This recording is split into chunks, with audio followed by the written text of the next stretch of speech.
Good evening, everyone. Welcome to the workshop. Another guitar on the bench here today. Bass guitar, beefy necked bass guitar. It's an Ibanez. It's an Ibanez bass. I'll try to remember to. I don't know the model and all that off the top of my head. I'll look that up, put it in the description of the video. But I got this brought to me from a guy, and I've got to finish it up so he can come play it tomorrow, because he's playing a show the day after that. So today's Friday. He's going to come over tomorrow and play it just to check all the setup and everything, and then he's got a show he's playing on Sunday. So I'm trying something new as well with the recording. I tried a multiple camera thing a while back and didn't have much luck with it, and now I am using a couple of different camera angles. Let me just switch really quickly here and show you the other one. So I've got the side view here, and then the overhead, and I've got some software that's running on my tablet that I'm still kind of learning, but like it so far. I've done a little couple of test videos and all that, and everything seems to be okay. All right, let me tell you what we're going to do here. The guy that brought this to me, he had a complaint of, I've got you on the overhead camera right now, so let me kind of walk you through what we're going to do, and then I'm going to pause it because I'm going to get the strings off, because that's one of the things we're doing is changing strings. But he was complaining about hearing, he called it a rattle. I don't know if he's talking about buzz or rattle or something. So I'm going to check up in here. It could just be, that there's a loose tuner. I noticed some of them are kind of twisted around, and I'll change the camera angle and show you that when I get to it. But so we're going to check that out. It does feel to me, I've got all of my stuff to measure and all of that, which I don't even know if I'm gonna do until we get the strings, because that's the next thing I need to tell you about. But I think the first fret action might be a little low, and that's why he may be getting some buzz, or he called it rattling. So it could be something up in the headstock. I have to check that out. But do a little bit more research on that. The string height is ridiculous. See if I can show you this, maybe on the side view camera here.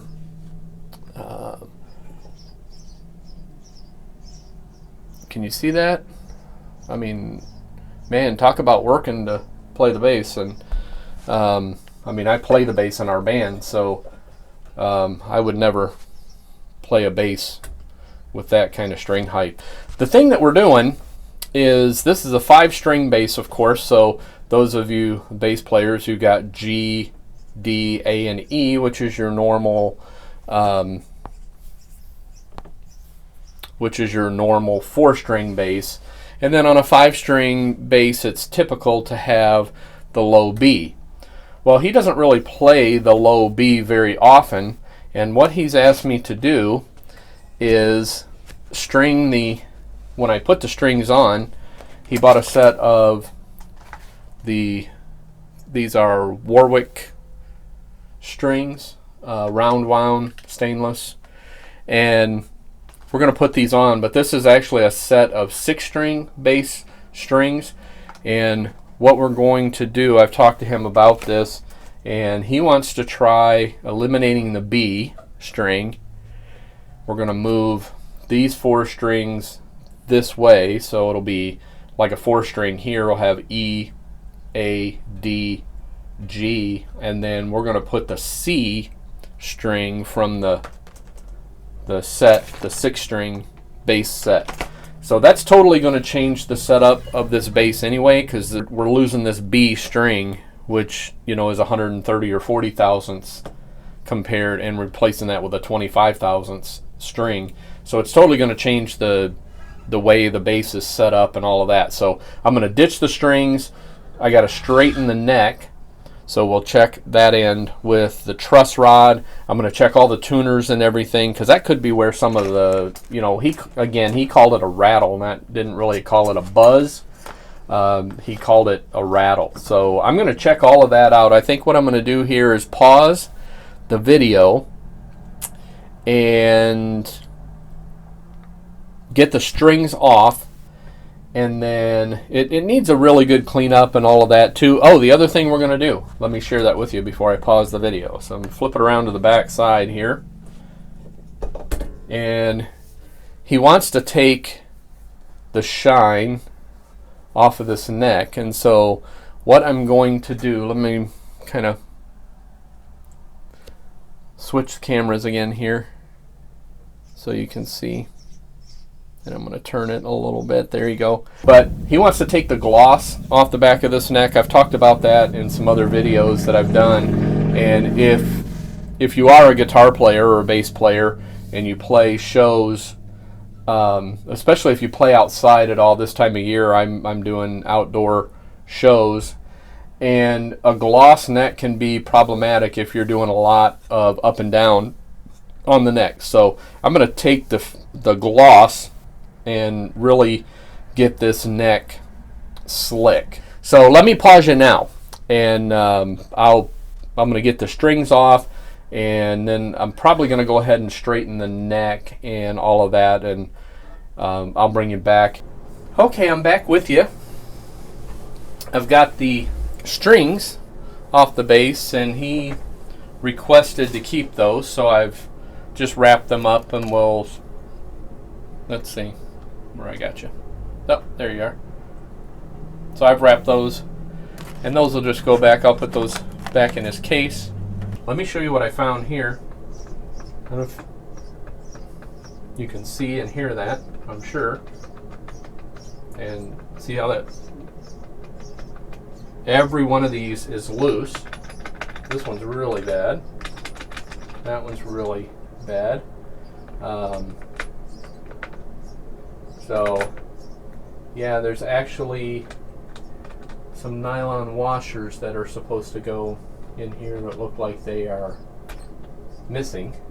I don't know, probably can't see that in my hand, but there's a piece of that one. So I'm gonna have to look through the hoard and see if I have. There's just about all of these missing that nylon washer, so I'm gonna have to see if I have any of those. I don't know if I do or not. If not, I'll have to definitely get some ordered, but ideally I would like to find some. So I'll do that off camera. I'll search through I got a big hoard full of stuff, and I'm just taking right now I'm just taking the cover off of the truss rod adjuster there. I have to find the right size adjustment for that, and it actually looks like dual truss rods, so that's kind of unique, or I guess it's not really unique, but it is interesting. You don't see that on every instrument, but try to see if I can find the right size here, because he did not include a wrench, so I'm going to have to find the right size, because yep, I got it right there. So that one's the right size, and I don't know if this one's marked so I know what size it is or not, but I'm going to just do some adjusting here, and have to adjust both sides to get this neck flat, because I'm sure it is definitely not flat.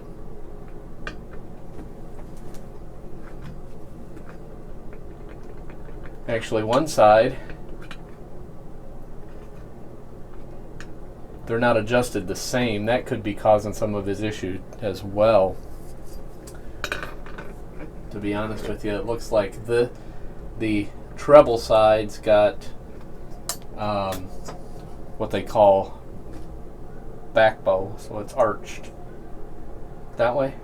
Does that make sense? The back bow, forward bow.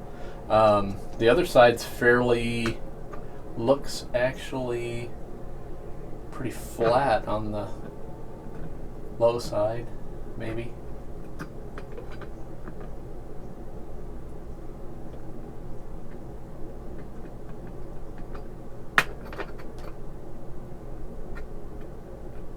So I'm going to loosen this side off. I'm going to loosen for sure.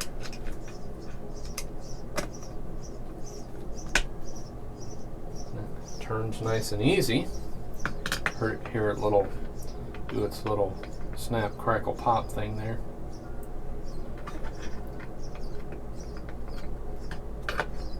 All right. That's pretty good there. It's very responsive, so that's a good thing. I'm going back a little bit to loosened it a little bit too much, so I'm going back. Now I'm going to do the other side, and trying to hope I'm not blocking you too bad here, trying to get that Allen wrench in there without being able to see. And I loosened the other side. I feel like I need to tighten this side a little bit to straighten the neck. And basically I want to get the neck straight, and then when we put tension on it, it'll pull some relief.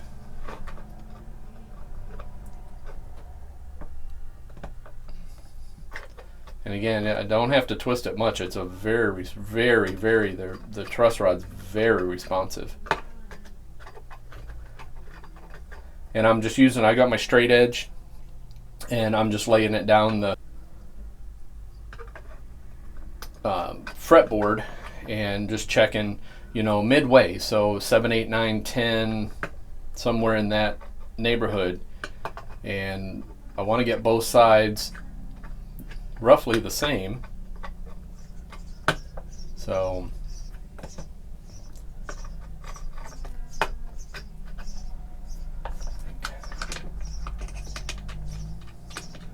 think this side I'm gonna loosen just a tad and check it. Yeah, I think we're pretty flat now. So I'm going to go back to the overhead view on the camera there, because give you enough of that view there.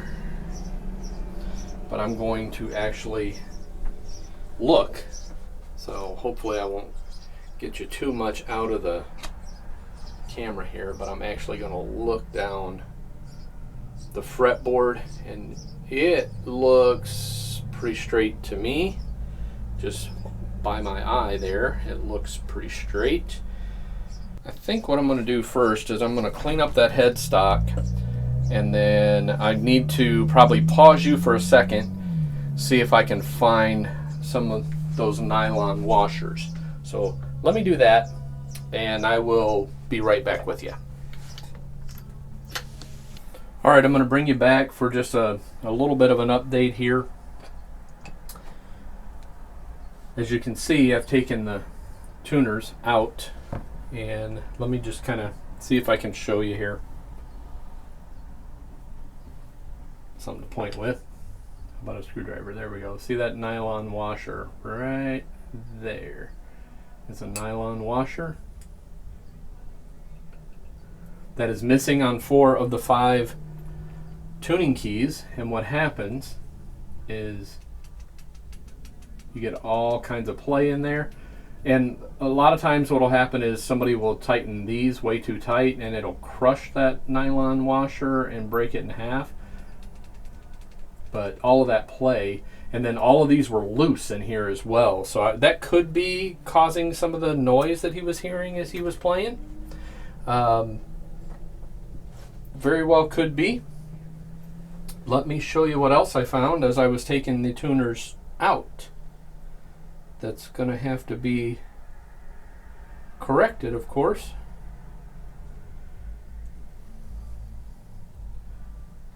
Come on, focus camera. There we go. Can you see that? How that screw is bent? I actually thought it was going to be broken down inside the headstock, and I'm glad it wasn't. I was able to get it out, but it's bent pretty bad, so I'm going to have to fix that. So I think what I'm going to do is, you've seen me do the little trick with filling. This is the one that had the bent screw, and the hole is really rounded out. I don't know a good way to describe it other than, it's kind of just, misshaped and all of that, so I need to do some filling. I think what I'm going to do is just do my little toothpick and wood glue trick on that, let those dry, and then I'll go ahead and when I put the tuning keys, I had to order those nylon washers, by the way. I showed you that. I ordered those. Amazon says they'll have them here tomorrow. A couple of things that I did, I guess, without you, is and you've seen me do this, so I wasn't too worried about not filming this. I cleaned up the fretboard and oiled it so that all looks real nice. I also did some cleanup on the body. It was pretty dirty, so just did that. And again, I found there was a wrong size screw. This guy here was in this saddle, and it just slides in and out. So the screw was too small, and there was no spring in here. So somebody's been in there. I raided the hoard. I found a screw that's the right size, and I also found a spring that I kind of cut down, and depending on the intonation, I may have to trim that spring a little bit more. But that's a couple of things that I did without you there, just to get everything kind of back where it needs to be. The tuners are out of the base, and I did which I've again did without you, because I've got another video on that.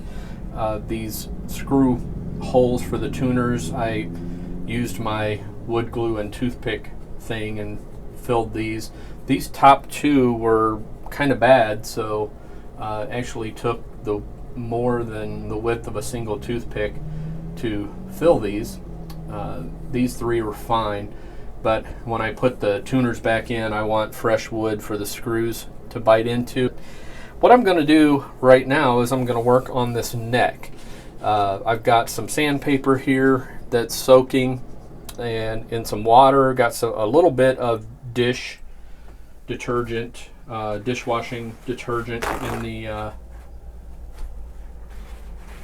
in the water. That just helps the sandpaper not get all gummed up and everything. And we're not going to take the finish. We're not sanding this down to bare wood. I mean, that would be an option, but we're not doing that. We're just going to take this gloss off of the neck, and I was going to use 800, and I could not find 800, so I'm going to do 600, and then I've also got in here some 1200. So if we need anything more than that, I've got 2000, 3000. I don't think we will need that. I've also got some 4/0 steel wool here, and so I'm going to get on with this, and you guys can kind of watch what I'm doing here. Again, I'm going to follow these contours. There's a round contour here, and then there's a round contour up here, and I'm just going to follow that so I can just so it's not really noticeable when you look at it. It'll just look more like a matte finish neck as opposed to a gloss. So give me just a second here. I need to pause the video for just a minute. I'll get back with you and then I'll show you a little bit of this sanding. All right, I'm back with you. And again, I'm going to start with some 600, and I've let it soak, and it just makes it a little more pliable and workable and all of that. And it doesn't really matter direction on this.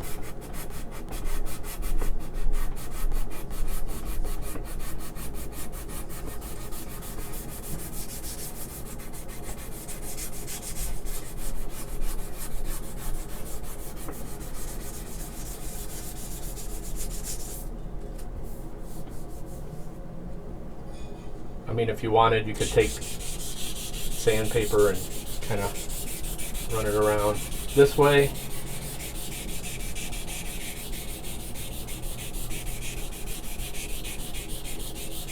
And you can always buff this back up. So if you wanted to try it on one of your guitars, you know, like I said, if you play music outside and all of that, and you have a shiny finish on your neck, and you wanted to try, if you move up and down the fretboard a lot, just the neck ends up being kind of sticky. And the way he plays bass, because I've played music with him before, the guy that I'm working on this, and watched him play bass, and he kind of all over the neck when he's playing. So, and they do this time of year, like a lot of other groups, they're doing the outside thing, and you know, when it's 90 degrees outside and your hands are sweaty and all that kind of stuff, it definitely helps to eliminate some of that stickiness. And again, I'm just not staying in one spot for very long, because we're not trying to remove the finish, we're just trying to change it to more of a matte finish. And like I said, if you want to try it on one of your instruments, you can do this, and then if you decide you don't like it, you can always polish it back up, because again, we're not removing the finish, we're just taking the shine off of it. So that's kind of the process. Again, I'm just using the round part of the neck here. So I'm just going to be, again, direction is not super important on this either, because the 600, 1200 sandpaper is not going to leave marks. You know, it's not using, you know, we're not using 120 sandpaper here.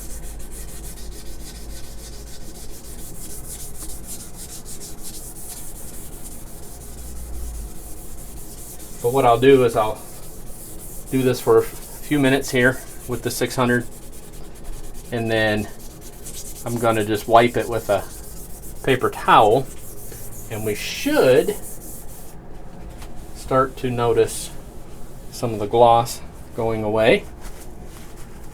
Hopefully you can pick that, hopefully the camera will pick that up with the bright shop light, but you can already see some of the gloss going away, and it's already getting smoother.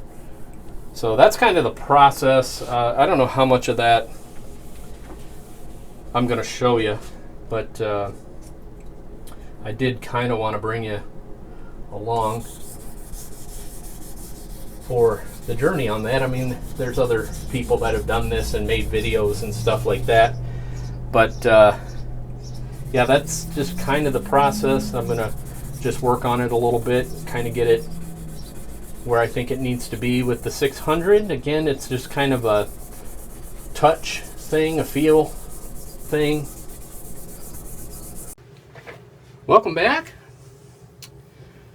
We are, again, still continuing on. Amazon showed up and dropped off the stuff. It's been a little while waiting on them, but this has been sitting, and I'm telling you, oh my goodness, if you could feel that, it is really, really slick. I think he's really going to be happy with that.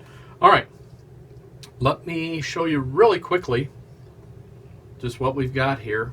Here are the nylon washers. I'll try to hold those. I think you can see those.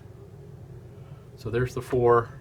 There are the four nylon washers. This particular tuning key already has the nylon washer installed, and I'm just going to snug that a little bit. And this is how they go in the headstock. So this would be, you know, on the low strings side and the high string side, so it's 3 and 2. So I'm just going to go ahead and pop these. Basically how this works here, the tuning key has a, I'll show you one of these and then I'll just chop this or time lapse it or something. But the key itself, there's a screw in the end and that'll come off. There's a spring, kind of a spring washer on there, and you want to put that back on in the way that it's installed on there. So what I'm doing now is around the base is just remnants of the nylon, so just kind of wiping that off there, and then take one of the new washers, put the spring washer back on. That's actually looks like it's opened up a little bit. I'm going to take my pliers. Let's see what I do with pliers. Here they are. I'm going to close that back up a little bit because I don't think that should be open like that.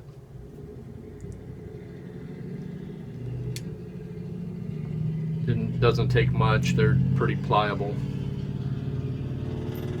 Alright, so there's that.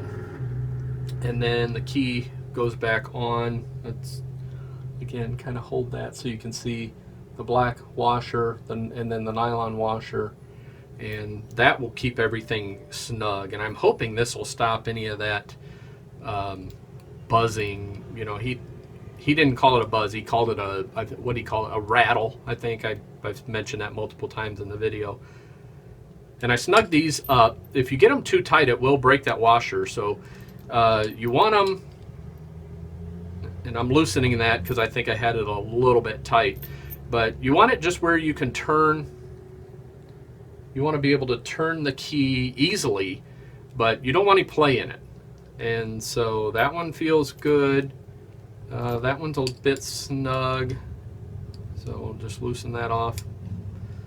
And I'm just going by feel. I want a little bit of drag, but again, if you get this too tight, that's what breaks those nylon washers, is those being too tight on there. All right, let me pause. I'm gonna just probably cut this part of the video, and I'll bring you back, and I'll be switched to the other camera and on the headstock there, and we'll get these tuners mounted back in. So let me get these other 3 washers installed, and I will be right back with you. All right, got you back on the other camera now, kind of zoomed in on the headstock there, and have the tuners. I don't have the screws in them, and part of me wishes there was either these, like a peg or a second screw hole to hold these screws. That just kind of a weird design, but we got everything. I got everything together, so I'm just gonna screw them back in, and cover still on the back of the. Just gonna do away with those so we can get everything cleaned up and looking nice. Little plastic pieces there. A couple of the tuners still. All right, no big deal on that. And again, I had to find a screw because one of the tuner screws was bent. Now, as I told you, I filled these holes in the back with toothpicks, and the advantage of doing that is the toothpick is a soft wood, of course, so you don't have to re-drill the holes. You can just put the screw back in. So, oops, I'm going to go ahead and try to do that, I think, if I can. Let's see. Maybe I should, maybe we'll do the other side. Line them up and then put the screw in. These are held in, there's a screw and then a washer, and there's a flat side and a rounded side to this washer. So you want the flat side against the headstock, so be careful of that. When you take things apart, just put them back together the way you take it apart, and that's the best way not to mess anything up. And what I'm going to do is I'm just going to finger tighten this until it'll stay lined up with the hole.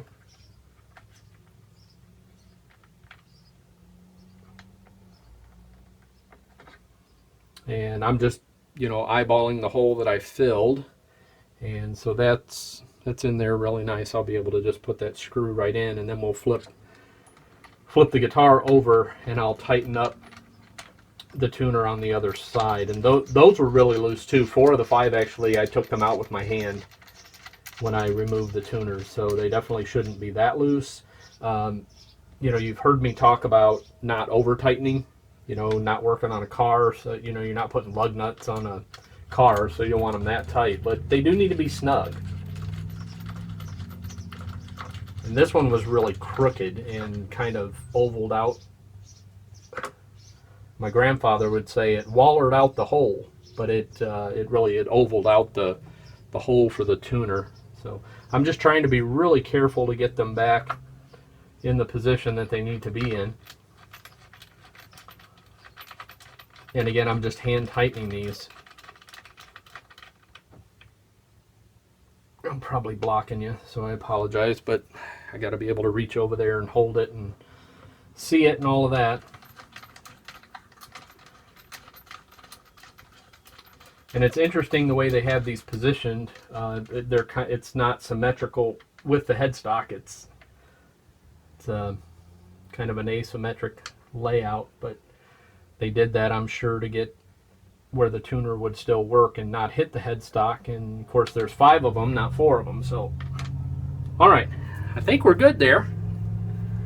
They're snug enough. I think I'm going to be able to put the screws in. Now the other thing, and I've talked to you about this before, you really have to have multiple size, and I've got many more up there in I have a little storage bin work thing up there, and have all kinds of different size screwdrivers, and you really want to find something that fits the head of your screw really well, because if you don't, you'll round it out and you'll round it out, and then you probably won't be very happy with yourself once you do that. So I'm just going to start these. They should go and start pretty easily. Again, we're just going into the toothpick, and it's a snug fit for the screw up against the tuner.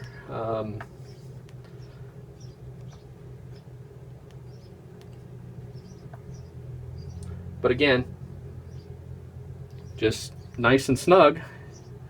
And once I tighten that up there, there's no movement in that at all. That's a nice fit. So let me go ahead. I'm going to buzz through get these other 4 screws in, flip the guitar over, and then I'll be back with you when I'm ready to tighten up the other side of the headstock. So here we go. I'm going to pause the video and be right back with you. Okay, got you back on the other side of the headstock now. Got the screws in the back side of the tuners, and they're pretty solid. I'm just going to show you what I do, and again, these are just hand tight, but let me just show you what I do on this. I've seen people tighten this so much that it'll crack, actually either indent or even crack the finish, and you don't want to do that. You just need them snug. So I get this crescent wrench, and it's a small sized crescent wrench, and fit it to the size, and you can feel there, you can feel it's kind of I guess, bottomed out where it needs to be, tightened up where it needs to be. And once it gets to that point, that's all I give it. And that's all it needs. It won't come loose. We'll check it. So there, tight, that's it. So you got to go by feel. So it's turning easy, easy, easy. Now it's not turning easy. So once it stops turning easy, then I just go another like that, and it's done. That's not going to move. And that's all you need there. Some people, they just really want to crank on these things, and listen, it's a piece of wood, it's an instrument, and so there's that. Okay, not turning easy anymore. And oh, there we go. And now that's nice and snug. And I don't know if he'll have me change strings on this from now on, but if he does, I will check those. I check these every time I change strings on a guitar. I check the tuner buttons, and I check all of these, everything to do with the tuners, the screws on the back, the nuts on the front, the keys themselves, and the screws on the ends. I check all of that stuff and make sure that it's snug. Now again, we don't want them over tight, because that's what happened before, that those nylon washers got messed up. So we don't want to mess anything up. It's a nice looking guitar. It really is. It's a beefy guitar. I'm not sure I would want to stand and hold it. Okay, I'm handheld with the camera here, so hopefully not going to bounce you around too much. But if you notice, there's a slot and a hole. So when you're putting strings on here, the string goes down in the hole, around, and down the hole, around through the slot to hold it, and that locks it in so it can't move around. So make sure, there's lots of people that have done videos on that, but if you have these kind of tuners, a lot of tuners, like especially on a guitar, the strings go through the post, and then you bend them, and it wraps and locks it, and you should always wind down the post. I'm going to go ahead and put the strings on and all of that, and once the strings are on, I need to take a bunch of measurements and find out if we need to do adjustments. Let me pause for a few minutes, and I'm going to get the strings on, and then I'll bring you back when I start doing the measurements on everything. I mean, not a whole lot of excitement putting strings on, so let me do that, and I will bring you back. Welcome back. Strings are on the bass, and it is tuned, roughly tuned. So again, we've got C. Yep, I'm off the camera here.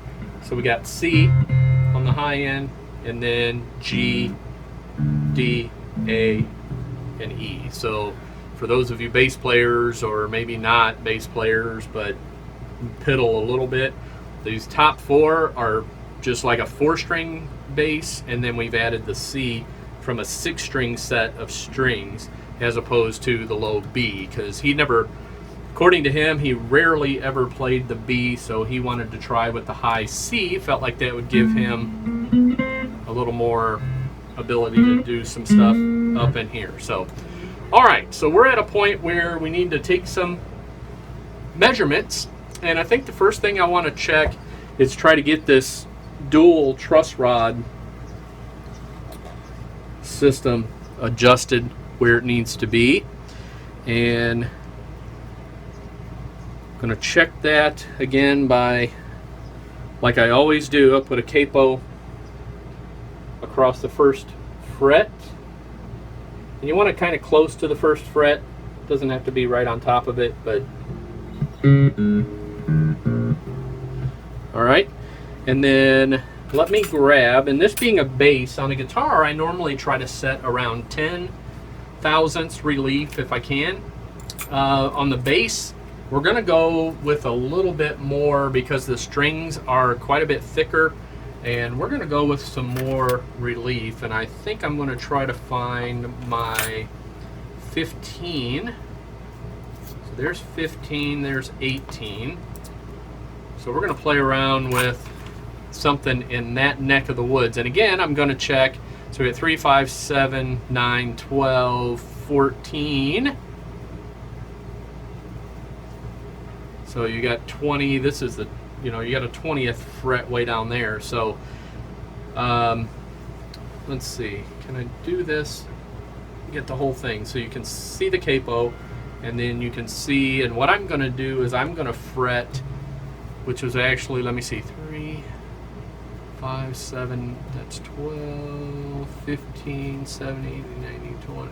The 21st fret is just about the body joint, and I think that's where I'm going to fret. And then I'm going to try the 15, and I'm going to try 7, 8, and 9. And again, it's a feeler gauge, so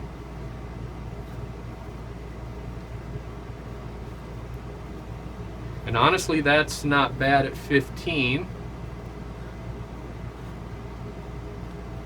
18's a little bit snug. 15's not bad. You kind of have to, they call it a feeler gauge for a reason. You have to feel as well, and you also have to listen, because you can hear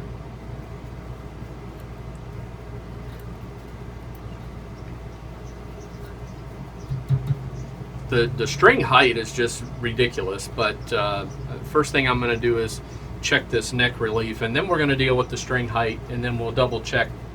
So I'm going to check the same, what I say, 20th fret, I think it is. So 12, 15, 17, 19, 20, 21st fret. So I'm going to fret that on the low, or on the high E, sorry, I'm on the high E side. And then again, 7th, and I've got the 15 still.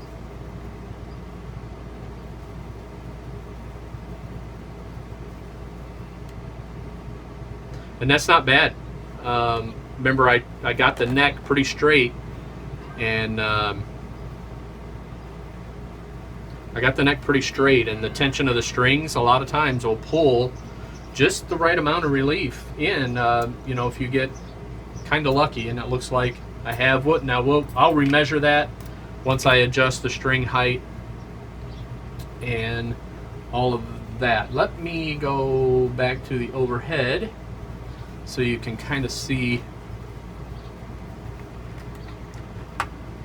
what I'm doing here. And we probably don't need the amp on, but what we're going to do is these saddles are individually adjusted, and there's a hex screw on each side. And what you want to do is, a lot of times you'll see people will jack around with these and they'll do one side and not the other, but you really want to move them evenly. And as I told you earlier in this video, the string height on this thing is absolutely just outrageous.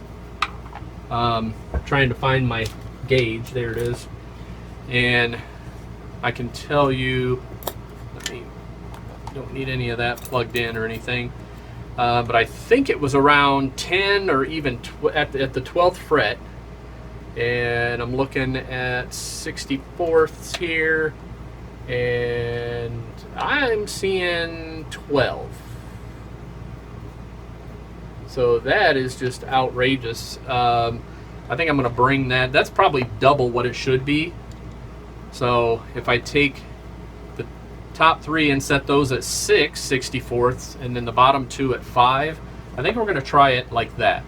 And I think he's going to like playing it a lot better that way. Okay, I've got you back. You're still on the overhead, and of course you don't see the bass. That's because I'm holding it.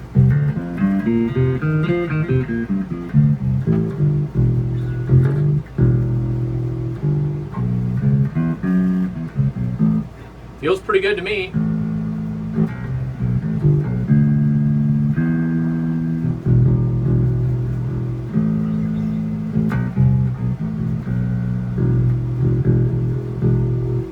Feels pretty good to me.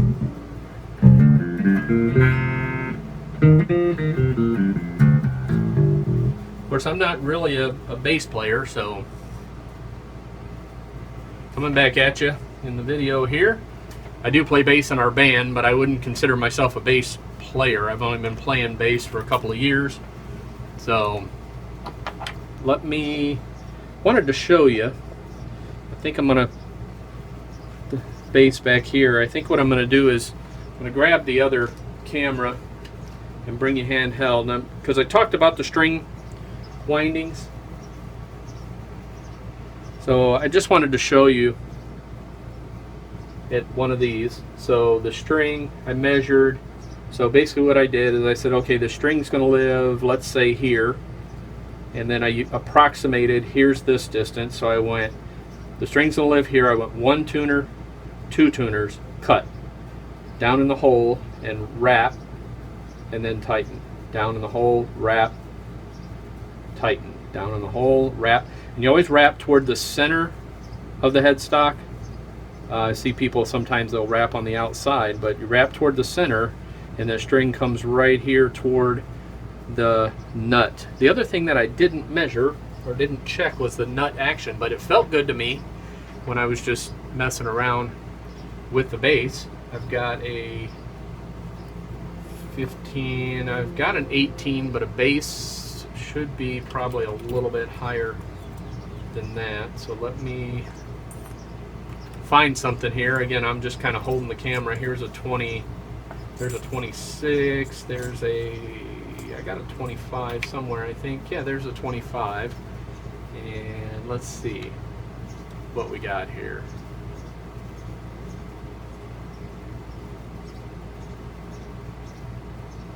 Feels right at about 25. It might be touch less than that, but you know, 22 I think is what Fender spec is, 22 thou for a bass, and it's probably close to that. 25 wasn't bad, and when I was playing it, it felt good. Again, I wouldn't consider myself a bass player, but I can piddle a little bit. So yeah, I think I'm going to call this one done. Again, give you a good shot of the bass. I cleaned it up, it looks real nice. Got everything back in good working order, I do believe. So I'm going to get in touch with him, let him come over and play it, and I'll make whatever adjustments need to be made. I'm going to double check pickup height just because we dunked the strings down so much. Just want to make sure that we're okay with the pickup height. Might have to drop that one just a touch, just by my eyeball there. But I think I'm going to close this part of the video. I want to thank you for following along on this Ibanez bass. And hopefully, you know, especially sanding down the back of this neck made it really slick. So if you took nothing else away from this video, give that a shot if you're having issues with your hand sliding up and down the neck. And cleaned up that headstock quite a bit. All the tuners and everything were loose and all of that. I do have to put the truss rod cover back on, but I think I'm going to wait until I know for sure I don't have to make any more adjustments once he's here and played the bass. So anyway, thanks for following along. I'm going to let you go and be done with this. And again, I'll try to remember to put the model number of the Ibanez bass. I just don't happen to know it off the top of my head. So I'll try to put that in the description of the video as well, so you can know the model number of the bass. And thumbs up the video, subscribe, all that kind of good stuff. Still trying to grow the channel, so jump in and help me a little bit with that if you would. And I'll see you next time on the channel.